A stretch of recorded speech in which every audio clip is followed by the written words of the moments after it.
Hello guys, welcome to my new mini blog. তো অনেক দিন পরে ব্লগ নিয়ে চলে আসলাম। দেখতেই পাচ্ছ সকাল সকাল স্টেট বাসে করে ভিড়ের মধ্যে যাচ্ছি, তারপরে টোটোতে চলে আসলাম লোকেশনের উদ্দেশ্যে। আজকে ছিল বেবি শাওয়ারের একটা লুক।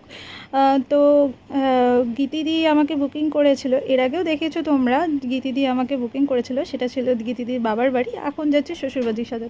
আর চারিদিকে এত সবুজ, ভীষণ ভালো লাগছিলো। আর আমি চলে এসেছি, আসার সঙ্গে সঙ্গে আমাকে অনেক আপ্যায়ন করলো। তারপর আমি সাজতে শুরু করে দিলাম। আর এই যে গীতিদির ফাইনাল লুক, আজকে ছিল গীতিদির আলট্রা এইচডির লুক। তো কেমন লাগছে তোমরা জানাইও দেখে। গীতিদিকে তো ভীষণ সুন্দর লাগছিল, আমারই ভীষণ পছন্দ হয়েছে লুকটা। তো গীতিদি যেমন চেয়েছিল আমি গীতিদিকে সেভাবে দিয়েছি। তো গীতিদির কাছে শুনে কেমন ভালো, এবার কেমন লাগলো? খুব ভালো হয়েছে, যেরকম চেয়েছিলে সেরকমই হয়েছে।